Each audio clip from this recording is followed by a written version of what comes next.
Recently, you just started your brand new company, nutrition company. Tell me a little bit about that whole process and like what your goals are with that. Yeah. So I have been working in fitness, whether it's nutrition or strength training, for almost 15 years. And starting my own company is something that people had really pushed me to do.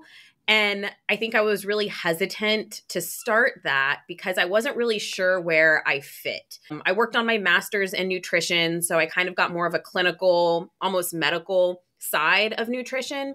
I have worked in a more aesthetic space with different coaching companies online where I'm really helping people, with physique transformation. And neither one of those felt like it for me. They both felt like parts of what I wanted to do, but they didn't feel like the thing I wanted to do. I want to help people improve their health. I want to help people improve their lifestyle. And of course, I want to empower people to know that they can like change what they look like. But the mental side of it was so important to me because the last thing I wanted to do was, enable kind of this toxic diet culture stuff and help people judge themselves based off of a number or based off of how many pounds they've lost in what period of time. And so over the last couple of years, I've started working with more and more jiu-jitsu athletes on performance. When to weight cut, how to weight cut. If you don't weight cut, what do we do then? And it has been so cool to see not only people changing the way they perform, but also just changing their understanding of what good nutrition means, what performance nutrition means. And so, yes, I still help the people with their physique transformation. But I feel like when it's being driven by what do I want my life to look like? How do I want to perform? How do I want to feel day to day? And really understanding just how the overall lifestyle contributes to performance, physique, whatever it is, health.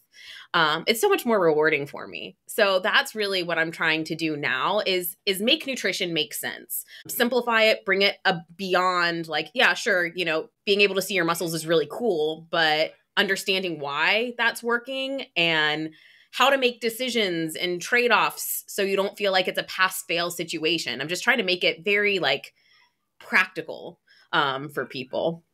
Yeah, I watched a Jubilee recently that said fat versus skinny or fat versus fit or something like that.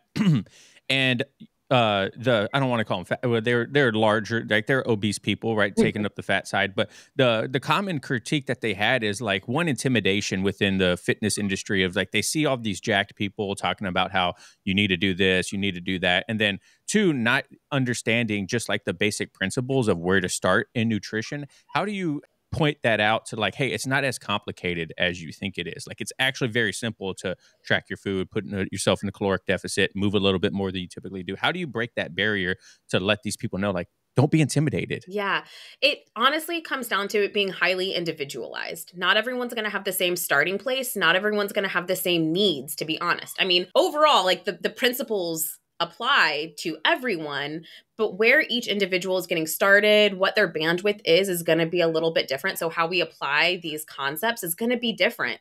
So, for example, one of my clients is a woman in maybe her 50s and, full-time job, has never been invested in fitness.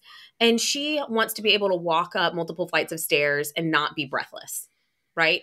She wants to be able to live a long, happy life. And she's realizing I'm not going to be able to take care of myself if I keep going the way I'm going. So for her, I explained what macros were, but only so she could understand where can I get good protein sources? What's a carb? What does it do for my body? What's a fat? What does it do for my body? But we don't stress too much about, are you within 5 to 10 grams of your, all your macros, right? We're more concerned with her food selection and just changing that. She is down like 15 pounds. She is walking every day. So we have 3 different types of activity. We aren't even, resistance training yet. We've just tried to develop a more active lifestyle where she gets a daily walk. She interrupts sedentary time. And then 2 days a week, she really tries to kind of push her heart rate on her walks. And just that alone, she has transformed her lifestyle. And so that's one like very beginner way to go about it, where we're just focused on the concepts. food quality. She knows how she can integrate cookies and desserts and how to make decisions when she's eating out because she understands the food quality. Now, she doesn't understand everything about energy balance yet, but we'll get there. So, we start with what each individual needs. Now, I might have a much more advanced person that needs to be a little bit more dialed in. And so then a lot of it comes down to education, and only implementing the tools that is going to help that person get to the next level. So a lot of it comes down to me understanding where this person is at and then giving them the information that's going to have the biggest effect with the minimum effective dose. I know a lot of like nutrition answers are going to be, it depends. And you know what I mean? Like, cause it truly is based on, like you just said, individuals. But what is the biggest hurdle that you see when it comes to jiu-jitsu athletes when you start working with them to get their nutrition on board or to get that path started? And there's so many. Give me a couple. Give me. Yeah. So there's so much misinformation out there. So much misinformation about what good nutrition is. And I feel like jiu-jitsu is becoming a little bit like the CrossFit space, where CrossFit was like obsessed with paleo, and paleo isn't the worst thing ever. But it's also like your diet shouldn't really have a name, to be honest. If your diet has a name, I feel like there's rules and like things are off limits, and that's just like not how it works. That can help people adhere, but that's not the most important thing. So kind of missing the forest for the trees, I think, happens a lot in jiu-jitsu. I've noticed a lot of jiu-jitsu athletes are into the carnivore diet right now, and I'm like, that is quite possibly the worst thing you could do for yourself because you need carbs. I think the other thing is people get really, really tied to a weight class. Wanting to be a certain weight class, wanting to compete in a certain weight class, thinking that smaller is always better when that's not always the case. And sometimes that inhibits people from achieving their full potential, whether that is the physique they want, the level of performance they want, even being able to train and recover the way they need to perform at a high level. And so I think like this hyper focus on needing to be a certain weight class instead of listening to your body and say, hey, with someone training as much as you're training, biofeedback isn't great. Like, we might just need to give your body what it needs, see how you feel there. And even if we want to end up at this certain weight class eventually, we're going about it the wrong way right now. We might need to take a more roundabout way to get there and take a little bit more time. But that really depends on the individual. You mentioned in there like the carnivore diet, which is basically an elimination diet. That's why a lot of people have great success with it, right? Because they end up eliminating maybe foods that aren't the best for them. How do you go back and forth, or how do you handle your clients when they say, "Hey, well, I did keto for 6 months and I lost all this weight and I felt great. Why can't I just do a keto diet?" Yeah. Like, how do you get them out of that mindset of like, look, you need everything? Yeah. So I never force my clients to do anything, is the first thing. So it starts with education. Typically, though, if someone comes to me and they say that they had great results on keto, it's normally followed up with, I had great results on keto. I felt great for a month. And then I gained all the weight back. I crashed. I don't understand why. And then that gives me the opportunity to say, I have some ideas why, and I can ask them questions about that. And I can explain the reasons why. Keto, most people will feel great on keto for 2 weeks. And then after that 2-week mark, especially if they're an athlete, that's when they're going to start to feel a little bit more run down. Sometimes it's the opposite. Sometimes people feel horrible initially, and then their body adapts a little bit more and they start to feel a little bit better. But the longer they stay on it, they usually start feeling like crap. And so then I explain, hey, there's nothing wrong with a high fat diet as long as we're checking off our bases in these other areas, as long as we're still getting enough protein, as long as we're still getting enough carbs for whatever performance you have, for cognitive function, for thyroid health. Some people do prefer a higher fat diet, and that's okay. We still want to make sure that we're taking care of these other things, and we want to track your biofeedback to make sure that you do respond best to a high fat diet. A lot of people get attached to an idea of what they respond best to just because of a short-term experience where they felt good while they were doing that. And there's usually a lot of confounding factors associated with that. The other thing is I really explain the importance of an exit strategy. I don't think everyone needs to go through like a 16-week fat loss phase. Some people honestly just need a new lifestyle, like that client I told you about at the beginning. She just needed a new understanding of what food meant and a new understanding of what an active lifestyle meant, right? We didn't do anything crazy. So some people just need that. Other people, if you're a little bit more advanced and you are going to go through, like, I'm going to go through a 16-week deficit.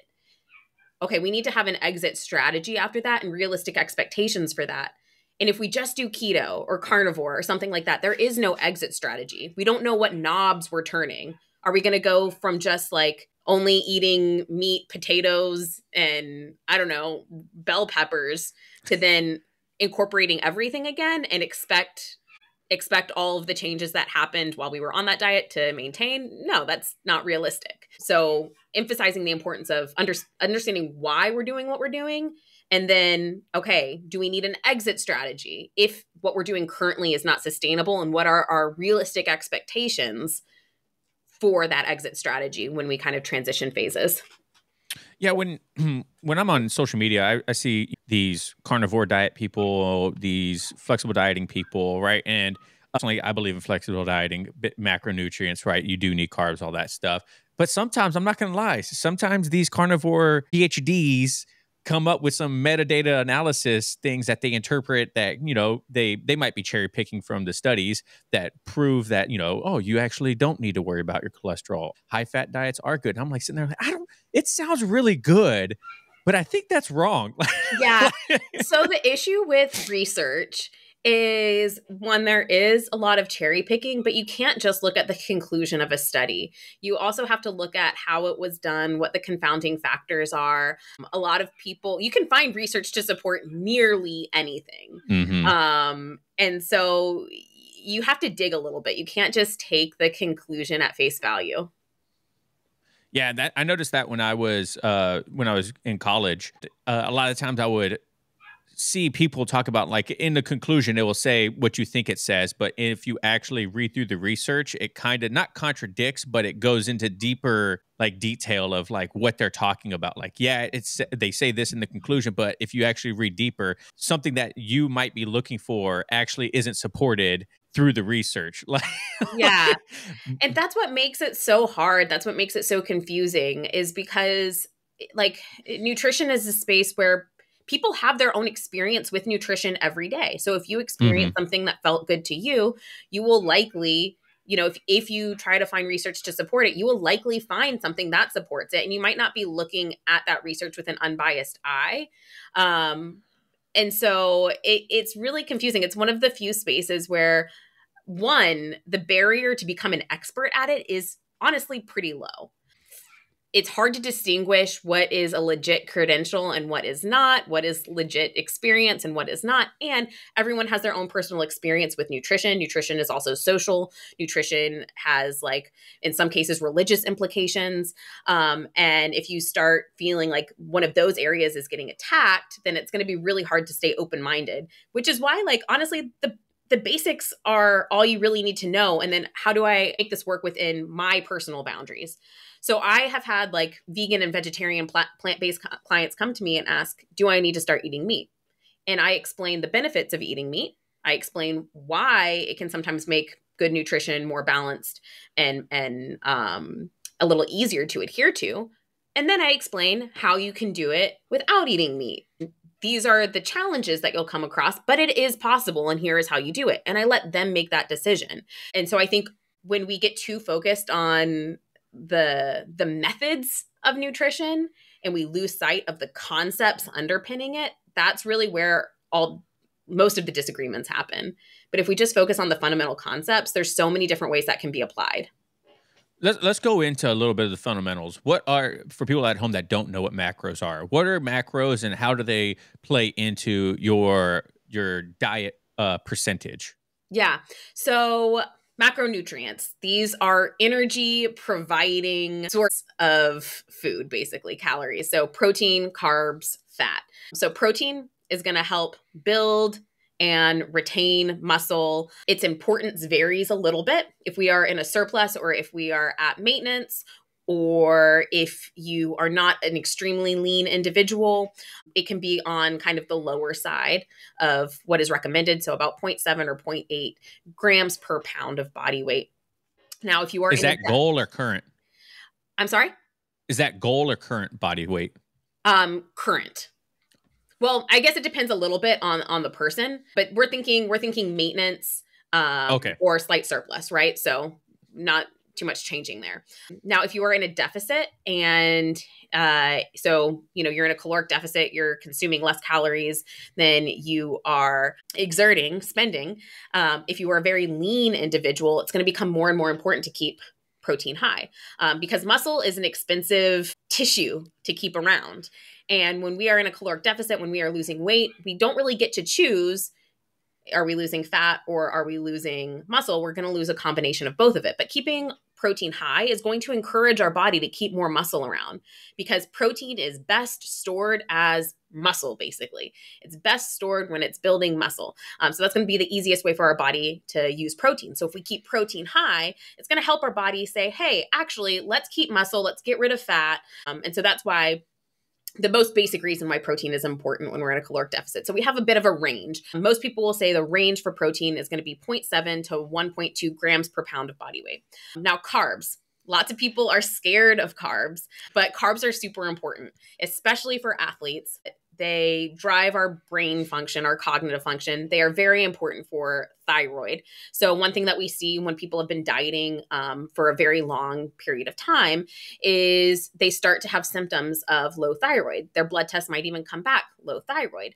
And while there are purely hormonal imbalanced reasons why people would have low thyroid, if we are over exercising, if we are chronic dieting, if our calories do stay super low, if we maintain extremely low body fat, we can expect to see symptoms of low thyroid.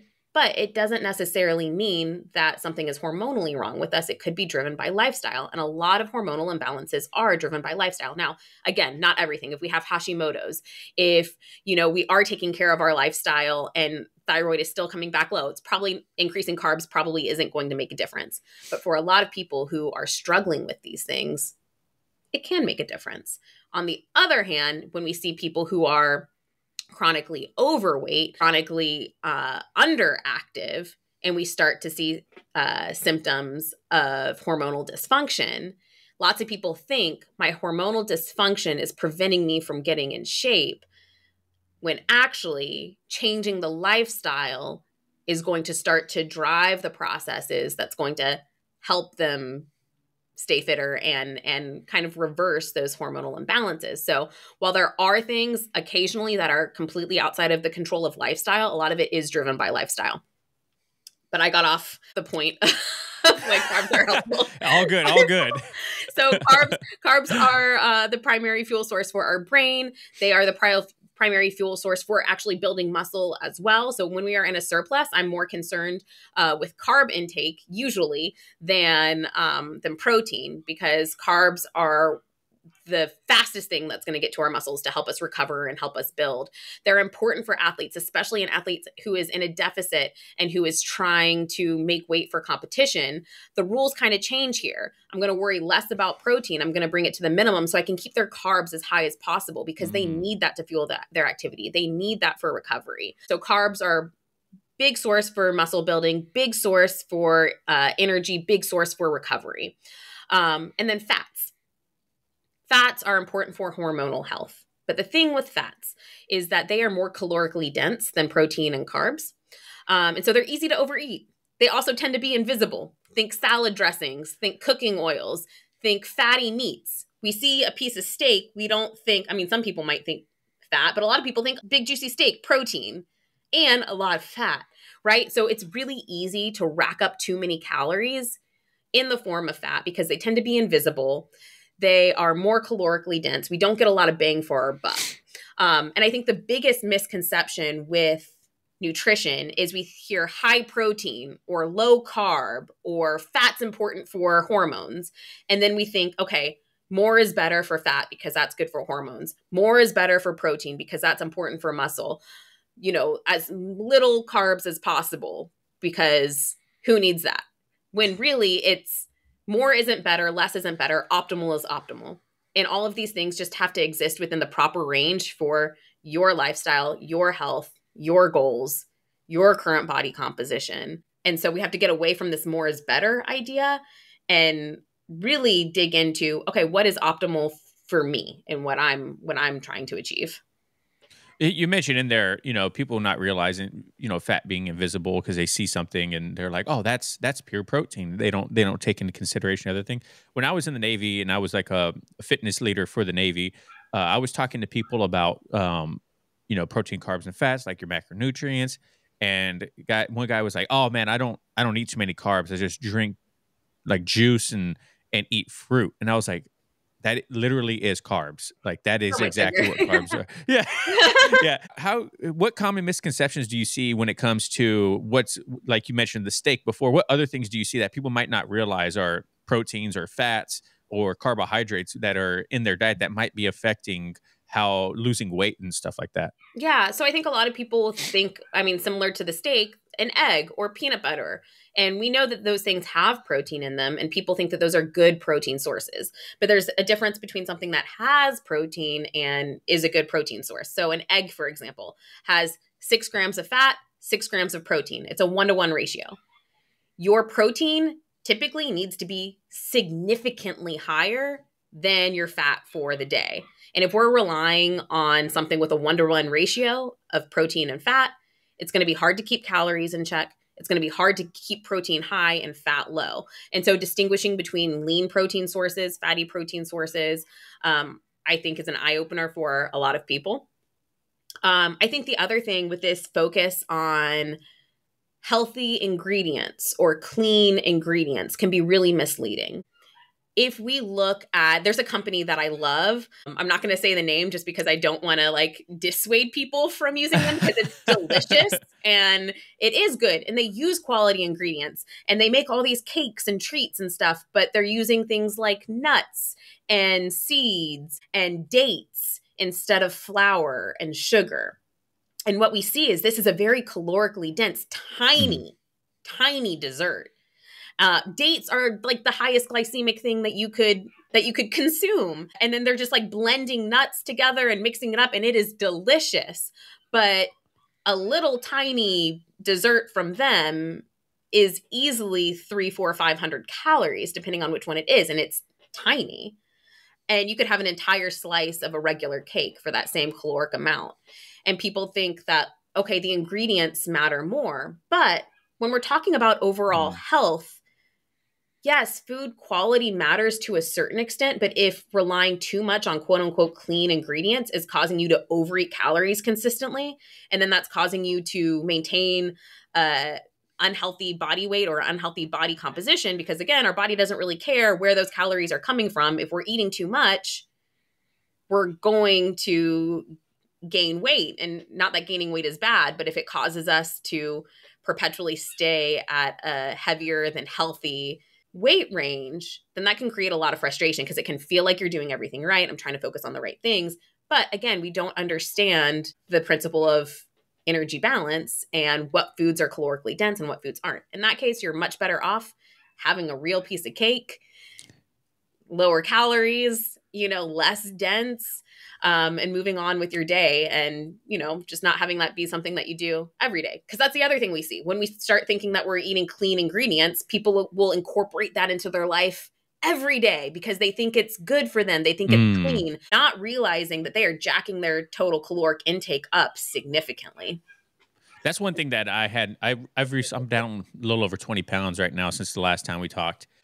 One thing that I noticed too is I was like eating the complete cookies. You know what I mean? Like the Yes. Thompson They don't even Brothers taste complete. good. Yeah, they weren't good, but I was like, oh, it's got like 20 grams of protein in it, and so I would eat the cookie, and then I would realize after a while, I was like, wait a second, it recommends half a cookie at 250 calories. I was like, this whole cookie is 500 calories, and I'm just downing like one or two a day. Yeah. You know what I mean? I don't even realize it because it's not satiating. It doesn't fill my stomach. It's like a snack. You know what I Yeah. mean?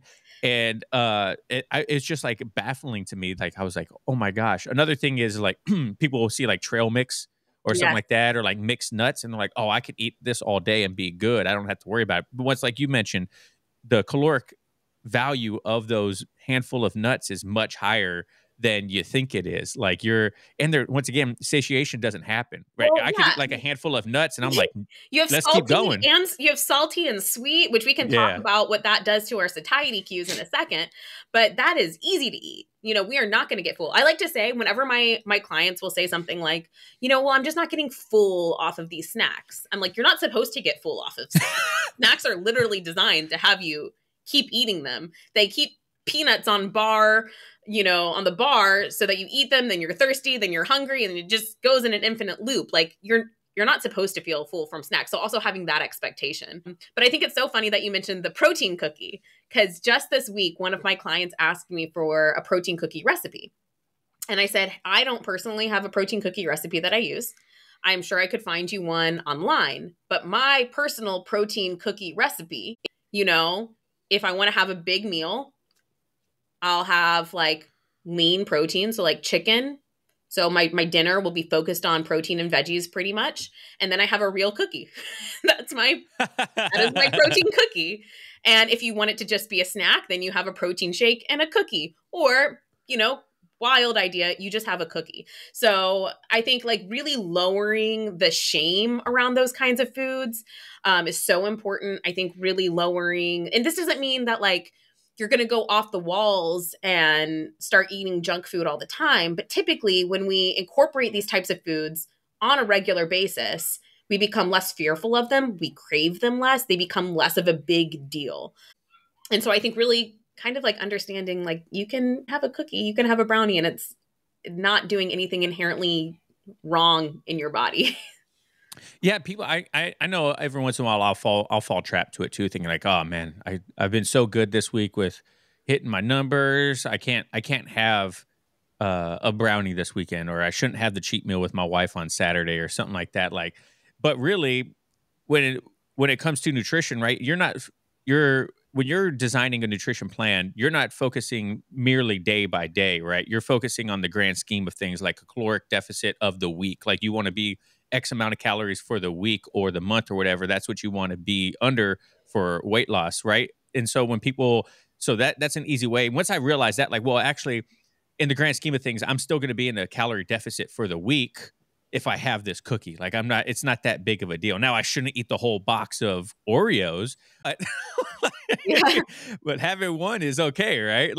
For sure. And, the knobs change, and your expected or anticipated rate of loss, for example, matters. And for some people, I have some people that, we take it super slow, and these people are down 20, 30 pounds, and we aren't doing that typical 16-week deficit. We're more focused on the lifestyle and the decisions. And if they feel like, hey, this new way of making decisions is really sustainable for me, and I don't care that I'm losing weight like a quarter pound a week or a half pound a week, and maybe that is equivalent to like on average half a pound to 2 pounds per month, depending on what their life was like, just not having to stress about it so much. They know it's coming off. They know they're making the change. And they don't have to stress about the perfection aspect of it. And so I think that there's also understanding, like you can go about this in different ways. You can do a hard and fast deficit where you want to see a more significant amount of weight loss in a targeted period of time. Then we're going to take a break from that. And we're going to have an exit strategy, or we can take the slow route where we're going to have more flexibility. It's going to be slower progress. And also it's not going to feel quite as obsessive or hard. So satiety, let's talk about that a little bit, because one thing I know that I have an issue with sometimes is I'll make a meal, and I'll have like my 200 grams of protein at every meal. Not 200 grams of like protein, but like measurement wise, people. Yeah. Like, I got you. I'm not eating 600 grams of protein a day. No. But my meals are typically 200 grams of protein, a little bit of carbs, some veggies, some fruit maybe, and then my issue is a lot of the times my satiety isn't met because my calories for the meal are kind of like cut throughout the day. So at home, for people listening, the feeling of being full, what foods can they eat that have that effect, right? I recently saw someone talk about volumizing, right? So instead of eating like a cup of white rice, you could eat like 3 cups of cauliflower rice, right? And there's more fiber and stuff like in that in it. What can people do to like help build that satiety so they don't want to snack, so they don't want to continue to eat and overeat? Yeah. Well, I think the first thing is understanding that hunger is a normal sensation. A lot of people think hunger is only something that you're going to experience in a deficit, or that it's bad, or that it means you're starving. Hunger is something that you can experience at maintenance, in a deficit, even in a surplus. That's kind of crazy when you're already eating more than you need, but like early stages of a surplus, you may still feel hunger. But it's a normal sensation. It's not bad, right? So we don't need to freak out when we experience that. Now, there are things that we can do to improve our satiety response. So satiety response just means feeling full or feeling satisfied, even. Typically, we want to stop eating before we feel like, oh man, I can't have anything else, right? At that point, maybe we've gone a little bit too far. But there's a lot of things that drive satiety. Emotional state can drive satiety. The setting can drive satiety. The types of foods we're eating can drive satiety. So you mentioned like fiber and having higher volume meals. So one way that we can do it is focus on low calorie, high volume meals. This will be things like vegetables. I actually personally consider rice. I don't think rice is super calorically dense. For sure, you can have more cauliflower rice than actual rice. But then again, we may not hit that hedonic sense of satiety where we're like, I have enjoyed what I ate. And so sometimes it's worth it to just have the rice and understand it's not going to be as much food, but we're going to enjoy it more. We're going to feel like I had that culinary experience that I wanted to have, right? And so some of it is balancing those things. Because the other thing that can happen is if we focus so much on low calorie foods and we have this giant mound of food, it's all veggies, cauliflower rice, maybe some protein on there, our stomach will mechanically fill up, which will signal to our brain, I've had enough. But then in 30 minutes, in an hour, we're going to feel hungry again because we didn't get the calories we needed. So it's multifaceted. We want to find the balance between getting the calories we need, which is where tracking can come in handy, or even just having an understanding of what portion sizes actually look like. So we know, okay, I'm actually getting enough for this period of time, with things like high volume foods. So we can mechanically fill up and we can get the calories we need. So we're meeting both triggers for satiety, if that makes sense. But typically foods that are considered satiating are going to be foods that are high in fiber. Protein is very satiating. Fat will slow down digestion. So that can help with satiety as well. Potatoes are the most satiating food. Potatoes are great for you. Super nutrient dense, super satiating. So we can incorporate those types of things into our diet. We can also avoid things that lessen satiety, which can be like having salt and sugar together, things that just say, hey, I don't care how full I am, I can keep eating this for forever, right? We can focus on having fewer, bigger meals so that we can have enough calories and enough food at one time instead of snacking throughout the day. A lot of people think they're afraid of hunger. And so they'll say, I'm just going to snack. I'm going to have a bunch of tiny meals. So I don't feel hungry throughout the day, but then you never actually feel full. So just committing to having fewer, larger meals works for a lot of people. So it also depends on like your response to hunger. And then there's other things like not getting enough sleep. Hunger is going to be higher when you don't get enough sleep. And so again, that lifestyle aspect comes into play. Activity has an effect on hunger. Hydration has an effect on hunger. So hunger is driven by so much more than just what your body needs and how many calories you've eaten. You mentioned in there tracking. Oh, do you recommend people track their weight? How often do you recommend obviously you recommend people track their weight, but how often do you recommend people track their weight to make sure that they're losing or gaining or maintaining? Sorry. Yeah. So it depends on the person. Different people have different relationships with the scale. Different people have different relationships with, what they want to see. But if we are looking at weight loss, for example, we don't want to just compare one random weigh-in one week to another random weigh-in the next week, because we expect the scale to fluctuate. We expect it to change. The weight scale is measuring everything. It's measuring how much muscle you have. It's measuring how much bone you have. It's measuring how much adipose tissue, fat you have. But it's also measuring the amount of water in your cells, the amount of food that is sitting in your stomach or your bowels, how much you have sweat. And so many different things will affect those factors. So we expect body weight to fluctuate 1% to 2% of your total body mass per day. And so if we just compare random data points, one weigh in one week to one weigh in the next week, it could look like no changes happened. It could look like we gained weight, and that can be really frustrating. So I like to look at weigh-ins as just data points. And we want to take at least 3 or 4. Every day is great. Just so we can take the average that week. And now I want to go a step further. And I don't only care about the average week to week. I care about the trend over time. Maybe our average is the same for 3 weeks in a row. What do our high weigh-ins and our low weigh-ins look like? And what does that look like over time? Because so much matters more than the scale. And so if we're able to look at it objectively just as data, I like to say the more the better, because then we just have more data. If there is that emotional component, and there's different strategies that I work with my clients on to kind of neutralize the scale a little bit, and make it not an obsessive thing, just an informative thing, or, ditch the scale altogether and realize that's not our only way to track progress and success. Yeah, I feel like I'm right now at like a plateau of weight. I'm obviously getting leaner and stuff like that. Even my wife has noticed it, and so it's like that. Hearing that, having those outside entities saying like, "Hey, Travis, your face doesn't look as fat," and I'm like, "Thank you so much, I appreciate that."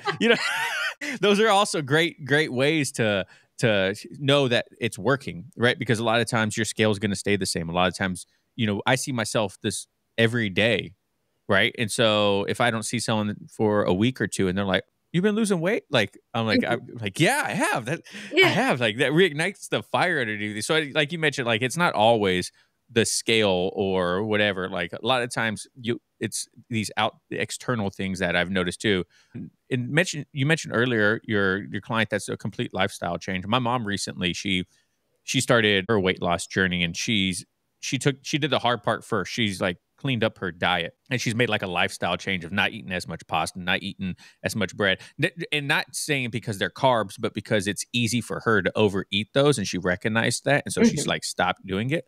And she's like, but I'm so tired, I just can't move. Like when I get home from work, I'm on my feet, 12 hours a day, blah blah blah. She's like, I just can't go to the gym. I'm just too exhausted, too busy, blah blah blah.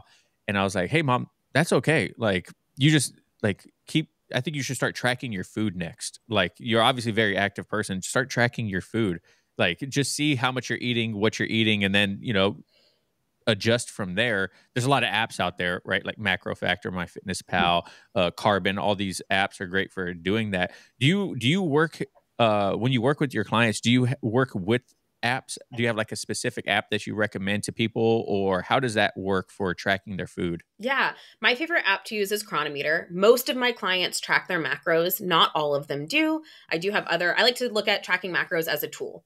It educates you on what portion sizes look like. It educates you on what, a typical meal will look like. So then if you're eating out, you've tracked this a million times. You're going to be better at making estimates or making decisions on something that, will help you hit your goals. But I like Chronometer because MyFitnessPal counts up. Shows you, I might be saying this wrong. It shows you what you have left for the day.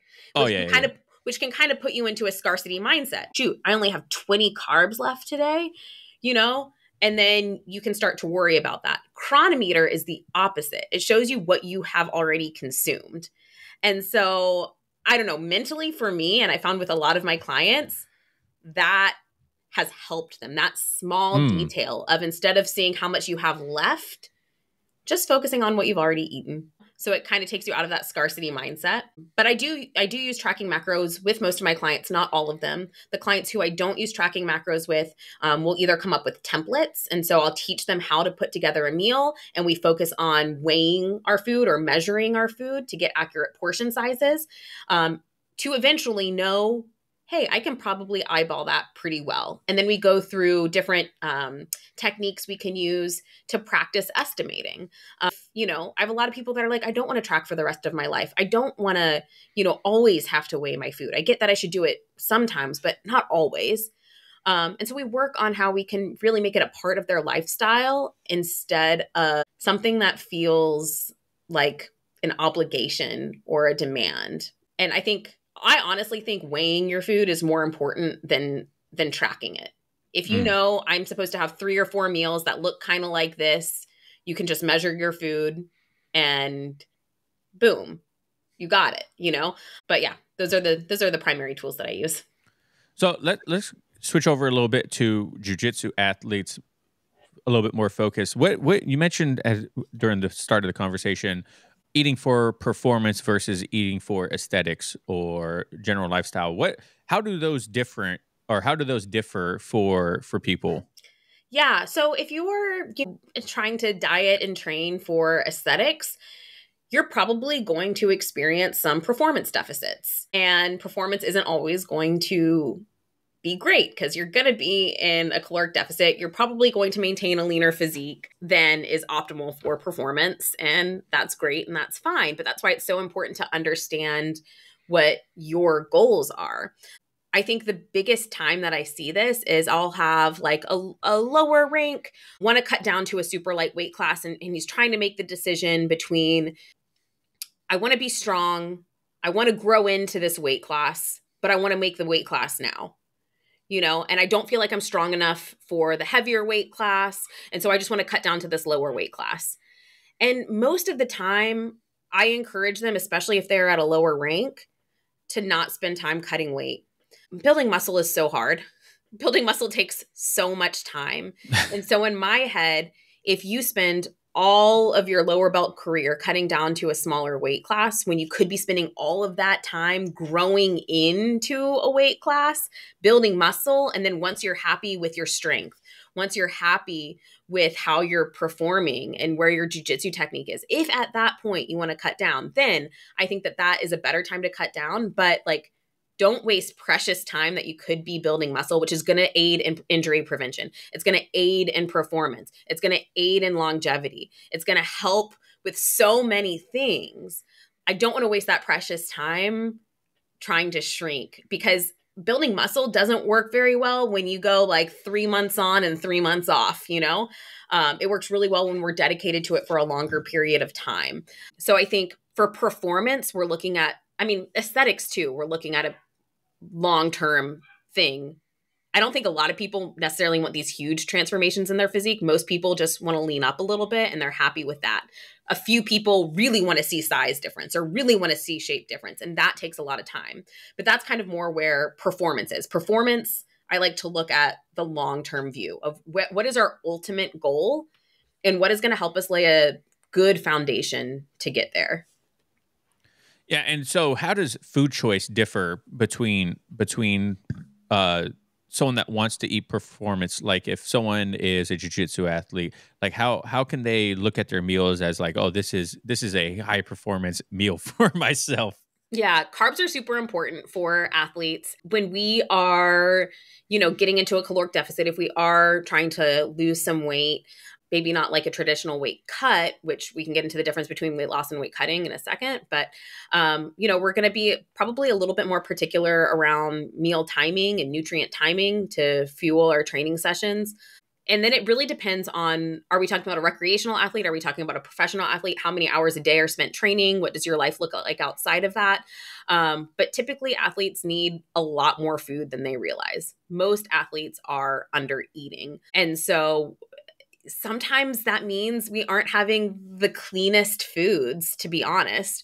I wrote in one of my athletes' training programs that I wanted him to, he didn't have a lot of time getting between work and his final training session. He wasn't going to be able to stomach a large meal. He was going to need calories though. And I said, grab a bag of gummies, man. Mm. You need the carbs, you need the calories. Like, it's not always you can eat in a very clean way, but it's going to be a lot higher volume. It might not be as easy to stomach that much volume. So if push comes to shove, like, our calories are going to matter more. Our carbs are going to matter more than probably anything else at that point. So you mentioned there the gummy bears. It's funny because when I used to weight lift during hard training sessions, we would have a bag of gummy bears during, like we would eat like gummy bears during to help like keep our energy up and stuff like that. When it comes to after training sessions, how should a athlete look at their nutrition? Should they have carbs right away? Should they stay away from fats? Should they have a protein shake? Do they need to worry about their is it called what's the Anabolic afterward? window? Metabolic window. Do they need to worry about that, or So after just like get some food? I mean, the short answer is no. Like, you never really need to worry about that as long as you're getting enough calories in throughout the day, enough protein in throughout the day. You never really need to worry about that. That would be something that you would consider more when it comes to like a strength training window and not a cardio or jiu-jitsu window. But when it comes to like pre and post training meals, it's going to depend on a few things. It's going to depend on what phase is this person in. Are they at maintenance? Are they in a deficit? You know, what are our limiting factors here? How many times a day are we training? So there are some variables that you would want to consider, but generally we're going to want to carb up, especially if it's a hard training session. So like at Autos, we have a 3-hour comp class from 6 to 9 a.m. No one's going to eat a bunch of food before that 6 a.m. class. So if you're eating within 2 hours of your training session, it's going to be all carbs, pretty much. Probably, I mean, some people are just having honey before that session just so they can get some carbs in them before the session, and it's too early for them to stomach a meal. Makes sense. I can't stomach a meal that early. I have a banana. But then after that meal, we're going to want to be sure to have a carb-heavy meal after that training session. And because it's been 3 hours and this is probably our first real meal of the day, I'm going to include protein. I'm not going to worry too much about fat, but at that point, we're just worried about getting calories in, to be honest, to refuel and recover. So it depends on what time of day those training sessions are, how long, how intense they are, and what the rest of our day looks like. But that's just an example of a common type of schedule I see a lot, like an early training session. And then, yes, we want a full meal after that. We don't have to obsess over exactly what's in it.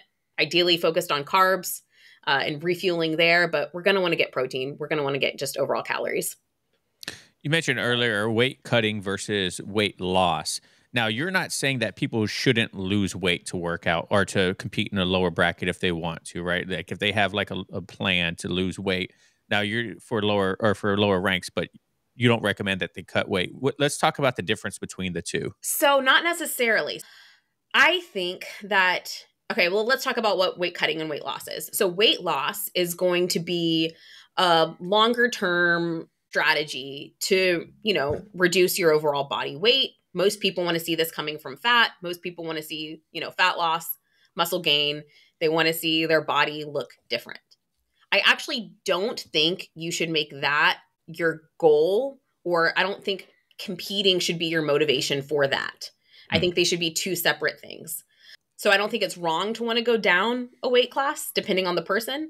I don't think it's wrong to want to go up a weight class. I don't think it's wrong to want to lose weight. But I do think that we should treat them as their own separate things, because what it takes to achieve that weight loss might not always be good for performance. It's going to distract your attention from actually learning jiu-jitsu, especially if you are, newer and a lower rank. I say, focus on your jiu-jitsu and let's separate this out, and let's not put pressure on that body comp goal, because truthfully, we don't know where your ideal body composition is going to be, where your ideal body is going to be, where that intersection is of lifestyle and weight and body composition.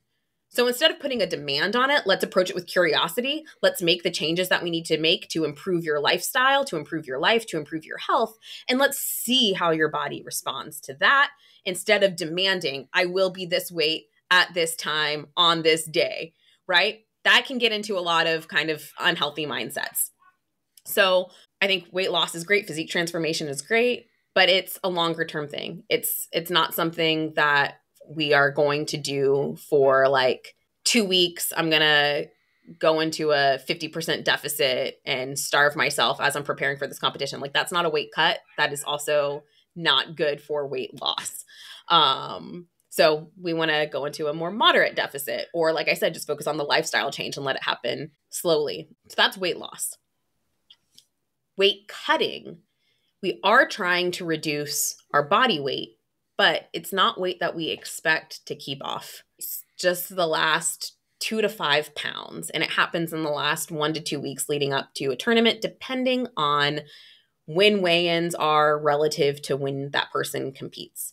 A lot of the weight that comes off during a weight cut is going to be water weight or food residue in our gut. And again, we can lose, let's say 5 pounds, but we expect it to come right back on the next day. This is not weight so I hear a lot of people say, I'm weight cutting. And I'm like, no, you're not. You're actually trying to lose weight, and you're doing it way too aggressively and you're going to go crazy. So a lot of people confuse these things, or they try to use them together. And while they can be used together, we can have a weight loss period, maintain acute weight cut. That can work. But a lot of people try to do it all at the same time. I'm going to cut my calories drastically. I'm going to cut out carbs, and I'm going to try to dehydrate myself. And I'm going to try to sweat a week before my tournament. Like, that's not doing anything for you, And so people use acute weight cut strategies way too early. They use weight loss strategies in a very drastic way too late. And then no wonder you feel exhausted, tired, depleted when you go to compete. So we have to kind of understand the place of each of these things. So what makes a good weight cut for an athlete? And is it possible for an athlete to do it by themselves? I recommend doing it with guidance. It can be very emotional.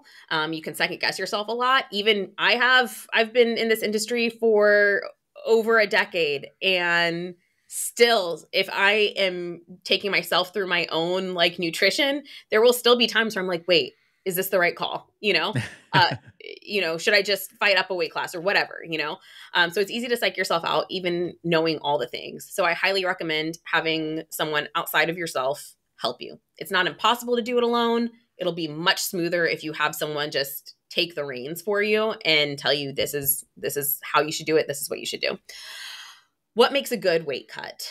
I think it depends on the person to a certain extent. Some people can tolerate deficits and having to like be very particular with their nutrition better than others. Other people like more freedom. So I think depending on you, when do you perform your best?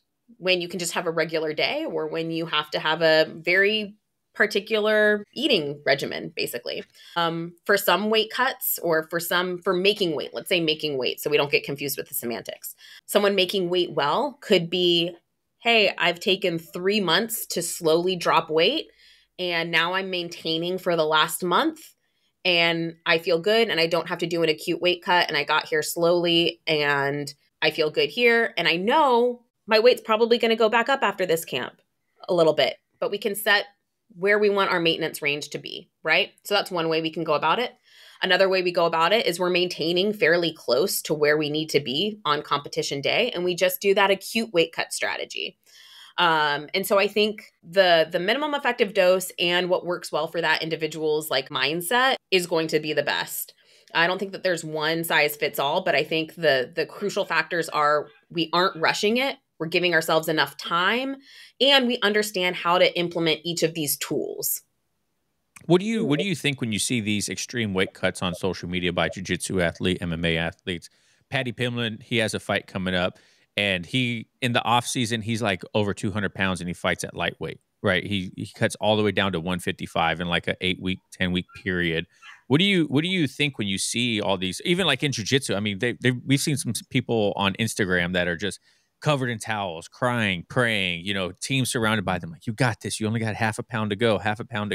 What do you see? What do you think when you see these things? Yeah. So MMA is a little bit different. Do I think that the drastic weight cutting is good or healthy? Probably not, but you can cut a decent amount of water weight. And if you have like 24 hours to recover, probably not the end of the world. So it does depend on how close your competition is to weigh-ins. Now, IBJJF, most jiu-jitsu tournaments, we don't have 24 hours Lots of times we don't even have an hour, you know? ADCC, I think you have a little bit more time, but it's still not quite enough to fully like rehydrate. So for me, my opinion is that's not help. Like lots of people cut weight because they want to have a performance advantage. They want to have a size advantage. But if you are unable to refuel and rehydrate appropriately, your advantage is gone pretty much. And you would probably be much better off, you know, especially if it's that much weight, just competing in the weight class above and going in strong, fueled, fed. Now, does this mean that if you are an overweight person, that there's going to be no advantage to getting down to a lower weight class over time? No, like that will probably benefit you. And so, you know, being real with yourself about what is my limiting factor? Is it my weight? Is it my health? Is it my technique? You know, because just doing these drastic weight cuts normally isn't it. And if you are doing a weight cut and it's, say, 2 to 5 pounds, there's a much easier way to do it than dehydrating yourself right before a competition. One thing that people always seem to be worried about too is supplementation with their diets, whether it's protein shakes, creatine, fish oils, whatever it is, right? They sometimes there could be a very big dogma mentality when it comes to supplementation. What are your views on supplementing? And then what would you recommend if you do recommend supplementation? Yeah.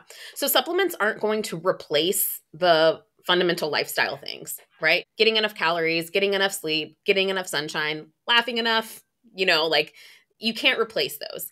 If you are doing all the things that you are supposed to be doing as far as the basics go, enough carbs, enough food, enough calories, enough sleep, then there are things that we can take that will help. It's not going to be magic, but there are things that I do recommend to most of my athletes, most people in general. So creatine is awesome. Creatine is one of the best researched supplements that you can take. It's going to help with recovery. It even helps with cognitive function. There's more and more research coming out about that. So creatine is one that I recommend to most people. It will cause you to retain water. This is not a bad thing. This is how it works. In order to get nutrients into our muscles, in order to recover, our muscles need to be able to pull water into them. Creatine does that. And so, yes, you will retain water. No, it's not worth cutting it out for a weight cut. It's going to take, 3 weeks for your body to desaturate. And so you can probably benefit from the recovery benefits more than you're going to benefit from, losing a pound of water weight. Creatine, I recommend. Fish oil is great to make sure that you're getting enough good fats. Magnesium glycinate is another really great one for sleep and recovery. Beyond that, it is really going to depend on the individual. A lot of people are deficient in vitamin D. So vitamin D3 and K2 can help a lot of people. But again, if you're deficient, I don't know that about everyone, but most people are. If, we're dealing with stress, things like that, there are supplements that we can take to use that if you're really struggling to sleep, or if you struggle with anxiety, if you have blood sugar issues. There are supplements that can help, but those are more on an individual basis. So when it comes to like a recommended protein supplement, right, like a protein shake or something like that, we've recently been, graced by the gospel of the Fairlife. Those things are amazing. My gosh, they're amazing. We have on TikTok, they got me. The TikTok shop got me. I got the Fairlife Extreme, the 42 grams, the one, so good. When it comes to like protein supplement though, there's a lot of marketing out there and there's a lot of, different styles of protein. You got protein concentrate, hydrolyzed whey isolate. Is that something most people should worry about? And is there any benefit between them? The only thing I would say to worry about when it comes to protein is just making sure it's a complete protein. So pretty much any protein powder, any whey protein powder is going to be a complete protein. Vegan proteins, I personally prefer vegan proteins. I like the texture. I'm weird. A lot of people don't like them, but I put my protein in my oatmeal and I just like it better when it's vegan protein. And so I just make sure I'm getting a complete vegan protein that has a full amino acid profile. But I think making sure it's a complete protein is the most important thing. Beyond that, we're getting into some details that aren't going to matter the most. And with my coaching company, I like to say I coach on the changes that matter most. And so unless it really matters to that individual, like they're a little bit more advanced, we're not really going to. to mention the things that matter, one thing I see on Instagram all the time too is people tracking their glycemic intake when it comes to certain foods, like their blood sugar response. And these are typically fit, healthy people that aren't diabetic, they're not pre-diabetic. Is that something people really need to worry about, the glycemic intake of a food or something like that? No, I think that this whole blood sugar spike thing has been totally taken out of context. We expect our blood sugar to spike after we eat nearly anything. It's going to spike more with certain foods than with others, but we expect that as a normal response. What would be not normal is if insulin didn't start doing its job. Most people don't have this problem, especially active, healthy people. Now, it's not impossible to have a healthy, athletic, fit, diabetic person. I have friends who are diabetic and they are healthy and they are fit. Same. Yep. And so like if you are diabetic, then yes, if you have any form of insulin resistance, then sure, we might want to pay a little bit closer attention to that. Most people don't have to worry about that. Again, as long as you are, living an active lifestyle, making good food choices most of the time, we expect our blood sugar to spike. It's normal. Right. That would be like saying, should I track my cortisol? It spikes every morning. And it's like, no, that's actually how you wake up. Yeah, that literally is exactly what it's supposed to. Yeah. Like, should I, no, let it do its thing. Yeah, that's funny. When it comes to, you mentioned also, cutting foods out or having a healthy relationship with food. I mean, I'm drinking a zero sugar Sunkist. These things are amazing. Oh, good. But yeah, I started drinking, zero sugar sodas because obviously normal soda has a lot of calories in it, right? Like a can is like 100 calories, 120 calories with like 30 grams of sugar or whatever. When it comes to cutting foods or replacing them with like a zero sugar, how do you feel about that? And what people are so worried about, aspartame or whatever it is, how do you ever run into athletes or people that are like, I don't want to drink that, or I don't want to do that because of I saw this research or I saw this person talk about this? Like, what do you do? Oh man, I was in a jiu-jitsu class actually, and afterwards the instructor was giving nutrition advice. And he said, eat clean, stay away from sugars and stuff. And in my head, I'm like, we just got done training for 3 hours. Very intense. Like, go eat some freaking sugar. Like, that's when you interrupt. Like, actually, don't listen to that. Do not listen to like the utmost respect for, what you are a black belt in. But like, I am a black belt in nutrition. And it doesn't have to be pure sugar. Like, it doesn't have to be that. It can be oats, it can be bread, it can be fruit, it can be literally anything, but like you need carbs after a training session like that. So I do think like this hyper focus on clean foods can sometimes be harmful to athletes. I also think a hyper focus on like no chemicals or real food. Like, yes, we want 80 to 90% of our food choices to be whole foods, single ingredients, simple foods is what I like to say. Simple foods, not packaged, right? But that doesn't mean that having a diet soda is bad. Having a diet soda is going to be far better for your health. Again, if it helps you stay within this caloric range that helps you maintain a healthy body weight and helps you perhaps curb a craving. So then you don't,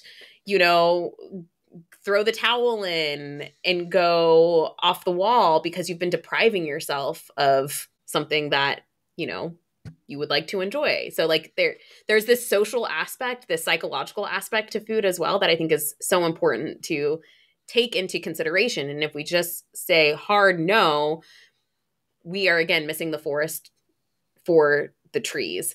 Whereas diet sodas, it's actually shown in a lot of research studies that it has helped people lose weight because they aren't drinking the calorically dense regular soda. It's helping them stay sane. It even helps with satiety because carbonated drinks usually help you feel full. And so different people are going to respond differently. We still want boundaries with that. Do we want to be chugging diet sodas all day? No, probably not. Nothing is actually 0 calories. Like it's rounded down. There's a 20% allowance that the FDA allows for variance on food labels. So nothing is actually 0 calories.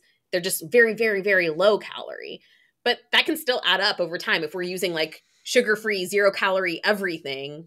Our gut's probably not going to feel great if we're incorporating that in every meal all day.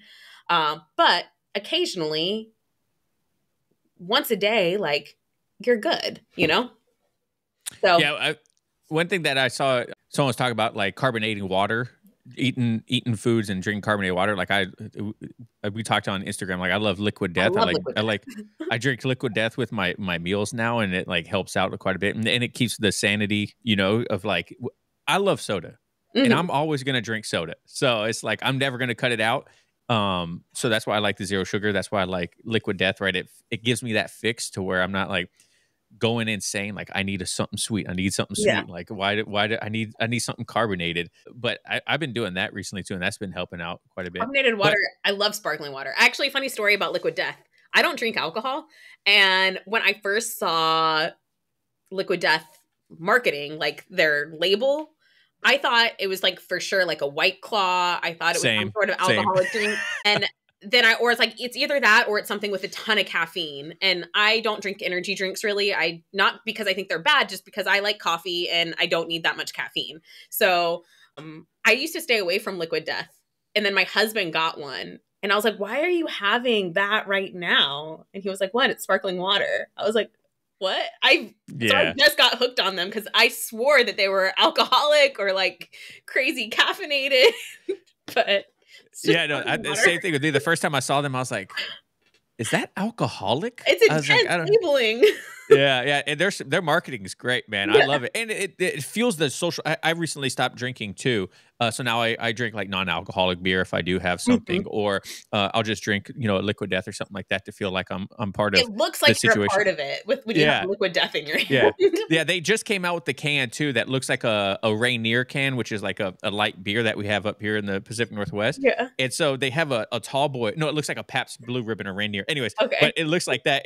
I'm like, oh man, I could drive down the street and like probably get pulled over because this can looks so fun, so close to it. I've had the same thought, but yeah. Anyway, sorry, tangent. No, if you could give, I'm not. Last time I asked one piece of advice to a white belt, but I kind of want to restructure the question for this conversation. If you could give someone one piece of advice when they're starting their nutrition journey, what would it be? One piece of advice when you are starting your nutrition journey, honestly, it would probably be to portion out your foods. So lots of people think I'm only eating 1,500 calories, I'm only eating 1,200 calories, and I'm not losing weight. There's a giant misconception about what portion sizes look like. And so I say this, even if you're only weighing your food, portioning out your food, even if you don't know how much food you personally need, it's going to give you a better idea of what a portion size actually looks like. And it is probably far different than you think it is in your head if you have never portioned out your food before. So I think that is a great way to bring a lot of awareness to what your actual consumption is. Even if you don't know what your needs are, at least bringing awareness to what your actual consumption is. Because that can, one, reduce frustration a lot if you realize, maybe I am having a bit more than I thought. And two, just bringing awareness so that if you ever do choose to work with someone, you kind of have a better starting place than just guessing. And that's something I do with all of my clients when we get started, is we bring awareness to what our current habits are so we have a solid starting place to go from. Can I give the second one too? Yeah, absolutely. The second one would be to focus more on incorporating helpful foods. I don't even want to say good foods or bad foods, but helpful foods, nutrient-dense foods, and less on eliminating the other stuff. Let's first focus most on incorporating helpful stuff. And that tends to help with things like satiety, help with things like cravings, instead of focusing on, okay, it's kind of like telling a little kid no, but not giving them anything else to do. If I tell you you can't eat that, but then I don't tell you how to replace it, that's going to be frustrating. But if we just focus on the behaviors we want, the other stuff is most of the time going to start to eliminate itself on its own. Yeah, one thing I heard recently that I thought was super great was eat what you need and add what you want, right? Like, eat if you need a high protein meal, eat a high protein meal. But if you kind of want a cookie, a cookie, have it. You know what I mean? Like, it's okay. And that's 100%. helped me out quite a bit too. I love that phrase. I'm probably going to steal that. Well, I stole off the internet, so I'll have to find the source. But Rose, if people want to work with you in your brand new company and whatnot, where can they find all your information at? Yeah, so you can check out shiftcoachingsystems.com, or you can just find me on Instagram, Rosie Rolls, ROSIE ROLLZ. And there's a link in my bio to apply for coaching. Perfect. And you want to thank anyone else for Yes, and thank you to Hyperfly, my sponsors. I love their gear. They are super size inclusive. We just made it so that you can buy different size gi tops and gi pants, which is great. Oh. They have short sizes, regular sizes. I love it. So check out Hyperfly and use my code RosieRollsFly. Perfect. Well, Rose, thank you again for this phenomenal conversation. I had a blast. Definitely helped me think about some things in my nutrition journey, and hopefully able to help more people that might be struggling with some of these things that we talked about today. So I just want to thank you for coming on the show again. Awesome. Thank you so much for having me. It was great to see you again. Yeah, absolutely. So thank you guys so much for listening, watching at home. Be sure to go check out Rose everywhere on social media. And if you want to work with her, I highly recommend it personally, but go check her out. So thank you guys so much for listening, watching at home, and I'll catch you later. Peace.